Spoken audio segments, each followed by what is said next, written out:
There are a number of things that we didn't realize were identical to something else until we did more research. So, for example, water is identical to hydrogen and oxygen. Light is identical to electromagnetic radiation. Could the mind just be the brain in disguise?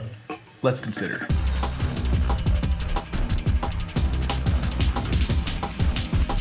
Hello philosophers, I'm Chico. Welcome to the Philosopher Show, where we consider the greatest questions of human history. In the last few videos of this playlist, we talked about the modal argument against psychological physicalism, which went something like this: a thing is necessarily identical to itself, but it's metaphysically possible that the brain and the mind be not identical, so the brain and the mind are not identical. One reason that we gave for premise 2 there was the conceivability argument. We can conceive of the mind totally distinctly from the brain. What is conceivable is possible, so it's possible for them to be distinct. Now, I gave you a few objections to the conceivability argument. A final objection that we'll talk about today will be very fruitful for a new perspective in philosophy of mind called identity theory. In the comics, Aunt May doesn't know that Spider-Man is Peter Parker. She thinks Spider-Man is a menace, but Peter Parker's the greatest kid that ever lived. Now, can Aunt May conceive of Spider-Man apart from Peter Parker? Yeah, of course. In fact, that's exactly what she does. It's not until he reveals his identity in Civil War that everybody knows that Spider-Man is just Peter Parker. Actually, I think Aunt May figures out way before then, but that's the one that I remember. Anyway, this is an example of contingent identity, which is to say that two things can be conceptually distinct and yet be actually identical. Another example is the identification of water as H2O. So let's say we lived in the time before it was discovered what the elemental composition of water was. And let's say a scientist discovers this. Let's say he invents a microscope, but nobody has seen one of these before, and writes copious notes, but is constantly referring to this thing that he's studying as H2O. And the guy runs out to tell the newspaper all about it, and slips on a Bunsen burner and dies. Now, let's say I break into his lab in secret and check out his notes, and I see, oh, look at this stuff about H2O. What the heck is that? And I even take a little peek into his microscope, and I see, oh my goodness, look at these crazy things going around. This must be H2O. And I study all about this thing H2O. I wouldn't know that H2O was identical to water until I actually looked on the slide and said, oh wait, this is just water, like check it out. So there's nothing in the concept of water that is also in the concept of H2O. I wouldn't have to think about water when I thought about H2O or vice versa. And yet the two are actually identical. This is the idea behind identity theory, which is that the mind is reducible to the brain because the mind is contingently identical to the brain. It may be the case that we thought that there was a mind there before, and we start to study the brain and we realize, oh, just like the H2O in water, we realize, oh, the mind is just this thing, the brain. The two are the same thing, even if they are conceptually distinct things. Of course, the fact that there is such a thing as contingent identity doesn't prove that that's what's happening in this case. So why think that the mind is contingently identical to the brain? One huge problem here is that since there is no conceptual connection, like we just said, the two things seem totally distinct things, then why say that one is identical to the other? I mean, if we're just going to allow contingent identities willy-nilly, I could say my mind is identical to a duck. So why say that my mind is identical to the brain? Well, one really good reason would be because there's a significant correlation between what happens in the mind and what happens in the brain. Whereas nothing really happens in my mind when you manipulate a duck, something does happen in my mind when you manipulate my brain. So one thing the mind-brain identity theory has going for it is that we do have this significant correlation. Of course, correlation isn't enough. There was a famous example by philosopher David Hume to prove that correlation didn't show causation. So something a little bit different here, but I'll bring it back in a second here. He said, every morning before the sun rises, a rooster crows. Does that mean that the rooster causes the sun to rise? No, just because you see one thing and then it's followed by another thing doesn't mean that first thing caused the second thing. In fact, they call this the post hoc ergo propter hoc fallacy. But now it seems like here in the identity theory, we have something much worse, because not only are we saying that the brain causes the mind because the brain exists before the mind, or I guess coexists with the mind, but we're also saying that the brain is the mind. We're identifying the two things. So we won't be able to just rely on correlation. We'll have to think of some other reason to say that the mind is identical to the brain. One possible argument given by philosopher J.J.C. Smart is that we should just pick the simpler theory. This is a method of reasoning called Occam's razor. Don't posit entities needlessly. So the mind's existence is totally different from all physical things if we're really going to say that the mind exists. But if we theorize that the mind is nothing more than the brain, now all of a sudden the only kind of entities we're saying exist are physical entities. So we don't have this extra category of thing called psychological things called the mind that exists. We just have to explain physical things. Seems a lot easier. It seems a lot neater of a theory. And a lot of times, mathematicians and physicists and philosophers really only have theoretical elegance to go off of their theories. There's no other reason for saying something. So the argument goes, we should pick the tidier, the neater theory. One problem with this way of arguing, this was given by philosopher George Berkeley, although he came way before Smart, so this wasn't in reply to Smart. But if you think about it, the other way of identifying actually would be a lot neater, a lot tidier of a theory. What I mean by that is, you look around and all the physical stuff you see out there, right? Everything that you're looking at also exists in you as a visual, perception. It exists in your mind. So why say that there is a physical thing out there in the first place if we could just say that the only things that exist are in your mind? Why not say that the whole world is nothing but mental phenomena and the physical material stuff out there, yeah, that stuff doesn't exist. That's just an extra entity we would have to posit. If you think about it, that theory would be a lot less complicated than having a theory where we say that the physical stuff is all real, and then there's this one physical thing called the brain, and it gives rise to these kind of weird phenomena kind of things. That's a little bit more complex than saying there's nothing but mental stuff out there, and then the physical stuff, we don't really have to explain why it works the way it works. It's just thoughts in your mind. Another objection you could level here is that simplicity doesn't always seem to be a good indicator of truth. This is tough because, again, as I said before, sometimes in theoretical physics, all you have to go on is the elegance of a theory. But even it feels like cheating even using that word elegance. Is it the case that just because a theory is simpler, it's better? Consider, for example, let's say you have 2 murders in a city. And, it would be a lot easier for you to say that there was one murder that accomplished both of them rather than saying that there are 2. But is that a good reason to say that there's only one murderer? No, it seems like that's one of the theories out there, and sure would be nice if we got that theory. It sure would be nice if that were true. But why think that it's true other than because it's more convenient? And a final objection you can give is that ontological simplicity oftentimes, and especially in this case, sacrifices for theoretical simplicity. So what do I mean by that? Saying that there's less stuff out there in the real world a lot of times leads to us having a lot more complexity in our theories because we're having to explain why we thought that stuff was real based on just the stuff that we have left over. So if we were to say that a mind exists and a brain exists, well, we still have that question of how do the mind and brain work together, but at least we don't have this question of, how is it that perception is an illusion? How is it that illusions are illusion? I mean, there's all kinds of crazy stuff that you can come up with that are very difficult. But if instead we're going to say that there's just the physical brain, that's the only thing that exists, sure, the number of things out there that exist have all of a sudden been curtailed, right? Been truncated. However, our theory is now going to have to account for the fact that there is a brain and we thought that there was a mind. And how does this brain thing give rise to stuff in the mind? Or how is it that we all got deceived into thinking there was a mind? You're going to have to explain all these things, and that's one of the reasons why we're doing philosophy of mind in the first place, right? We're in this complex theory just because we're trying to avoid positing this thing called the mind.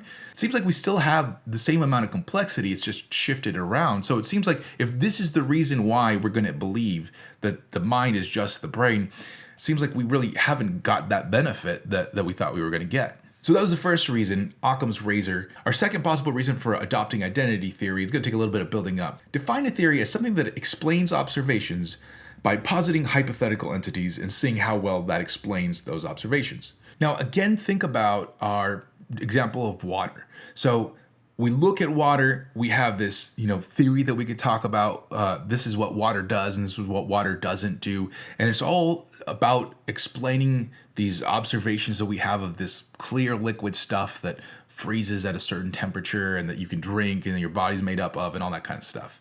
Now, we study more and we see this other thing, H2O. And that thing explains a lot better what's going on than just explaining in this water theory. So what we can do then is to say, okay, we had all the stuff we were talking about water. We're going to identify that with this H2O thing because, the science is just sort of forcing our hand here. We're seeing that the H2O is explaining what's going on. And whereas we had this theory that worked just well by talking about it as water, this water does this, water does that, the success of the H2O theory is going to press us to identify that thing water with this thing H2O. And we could think about the mind and the brain in the same way. We could say, okay, we have this theory of mind to explain stuff like the behaviors that we observe. So for example, you might see me and say, oh, why did he take his hand away from that hot fire? And I'm going to posit this entity, call it pain. And pain explains why he removed his hand so quickly. Or maybe you see a big smile on my face and you say, oh, what caused that behavior? Well, I'll posit this entity, joy. And joy explains why this guy is smiling so widely. And then we study a little bit more and we see that the actually neurons are explaining a lot of all this stuff that we're talking about. So we look at this stuff and we have this theory of mind and we have this brain now as some second thing. And we realize, oh, well, the science is causing us to identify mind with brain, to say that this thing is nothing but this other thing. And we didn't think that was before because they were conceptually distinct, right? Just like water and H2O were conceptually distinct. But now we see that the two things are sort of collapsing theories here. And one theory is collapsing into another one. And now we're going to keep this more advanced or this more nuanced theory. By the way, this way of arguing was developed by philosopher David Lewis. But the only problem here is that it doesn't seem like this mind-brain theory reduction works quite as neatly as the water H2O. It's not really clear that water is anything more than our word for whatever it is that's producing this phenomena of clear liquid moving around, and we discover that H2O is what we meant by that word. Whereas mind and brain don't seem to fit so neatly into that. And not only that, but it doesn't seem like we have that full scientific description of the brain that's going to account for everything that we see psychologically, everything that we're positing the psychology for. So why think that we're allowed to go ahead and do this kind of identification? Well, one argument that Lewis gives is the causal completeness principle, which says that physics is causally complete. It explains all the different kinds of causation there is in the world out there. And anything else is going to be, going against that. It's going to be something extra added on top of there, so we don't allow those kinds of things. Now, obviously, that principle just given as itself is just begging the question, right? You were just saying like, well, I'm not going to accept, and I'm going to define this as, these are the only acceptable causes, and therefore none of these things are, see, so I just, well, no, that doesn't prove anything. So why believe in the causal completeness principle? Well, one reason is that science has been so successful in taking things that we thought were non-physical and showing that they actually are physical. So we might say, look, we've seen all this success, so let's just keep going with the success. Let's assume that it's going to keep working because, God, every single time this is what happens. One notorious objection to this is that it's an inductive argument, and it's, kind of questionable exactly how much an inductive argument proves. So, for example, we might have always seen that swans were white. In fact, this is what actually happened. People thought all swans were white because nobody had ever seen a black swan before. So for years and years, everybody thought swans are white. And then what happens, all of a sudden, one day people discover black swans. So you can't use this style of argument as like a disproof against the existence of, or the possible existence of black swans any more than you can use it against the possible existence of the mind. Really, you can only use it sort of as a, hey, I bet we never see a black swan, but who knows? Probably a better, or I guess an example with more bite to it. Imagine somebody blindfolds you and says, okay, start walking. And you start walking and you start walking and you're like, wow, 100 steps? I've never fallen off a cliff yet. I'm going to keep, wow, 1,000 steps? I'll never. This proves that I can't fall off of cliffs. Well, that would be a very poor way of reasoning. And that would be the same thing here, is to say, well, it's worked so far, so of course it has to work. Then the next time, let's not believe that it's possible for it ever to fail us. A second argument you can give for the causal completeness principle is that going against it would break conservation laws of physics. So physics operates with this mathematical understanding that we never gain or lose energy, it just sort of gets transferred around. And so if we were to now say, let's pretend that there's this mind thing that's non-physical and it has, causal consequences in the real world, well, the math doesn't bear that out. The math seems to work really well when we hold ourselves to physical things only, and then this would be some extra thing that we'd have to account for. It doesn't seem like it's going to work there. There are some philosophies that posit this sort of like, for example, Aristotle has this hylomorphic mix of physical things where they are both physical and non-physical in different ways. And that kind of gets around things by having a thing be both physical and non-physical so that the conservation laws of physics apply, and yet we still have a mind. Another possible objection you give to this argument is that physical laws are descriptive, not prescriptive. And what do I mean by that? Physical laws, just so we're sure, aren't things that are sitting out there forcing everything to work in a specific way. It's not like the law of gravity is actually pulling things down towards the earth or anything like that, or pulling the earth up and then, I don't know, whatever, you know what I'm talking about. So instead, what physical laws are mathematical descriptions of what happens. They are us interpreting everything that happens in a way that we can predict what happens in the future. So in other words, they don't tell you the way that things have to happen. They just describe the way things happen to happen. But that doesn't mean it's impossible for there to be things that don't happen that way. Of course, one problem with that is that would sort of throw a monkey wrench in the way that we do science. So a third argument is that we should adopt this causal completeness principle because it is just a methodological commitment that we make in order to do physics. In other words, I've heard people argue this way. It's like, imagine that we are able to just posit fairies whenever we want to, right? Like, what if I were just to say, what moved my glass over there? It was a fairy, what? Like, how am I going to ever account for anything in physics if you can constantly throw magic out at me? Well, I wouldn't be able to do physics in that way. So what I have to do is just to assume that there are only physical type things and explain the whole world that way. And then, so much the worse for anything else. So the argument goes, I can't do physics unless I can assume that physics is causally complete, that it can explain all things. I'm not sure how good of an argument that is, because I know that there are lots of physicists that don't think physics explains everything, and yet they proceed just fine, right? They can believe that there is such a thing as the mind, and yet still do even brain science. But there are some physicists that seem to think that if they're not allowed to hold on to that causal completeness principle, then they just have to throw up their hands and give the whole game up. But I don't know. I think really the main objection to this whole identity theory is that it assumes that the mind is a theory that is posited rather than a datum of experience. So think about it. Do you try to explain my behavior by positing an entity called pain? Maybe. Do you try to explain your own behavior by positing an entity called pain? I don't think so. In fact, a lot of times you move your hand and you're not even really sure that you moved your hand. All you know is that there's a searing pain. Or take the joy example. You have a huge smile on your face.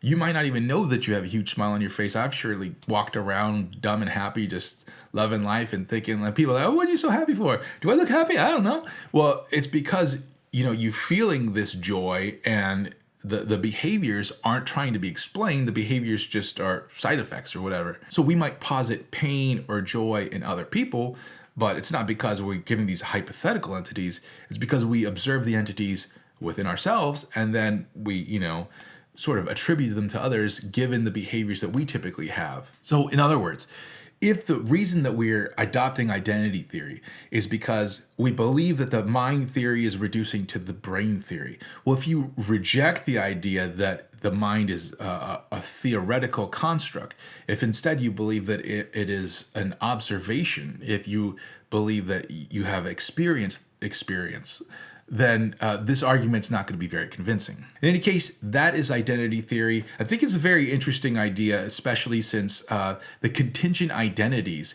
before you thought about that and you hear the modal argument and it sounds so convincing.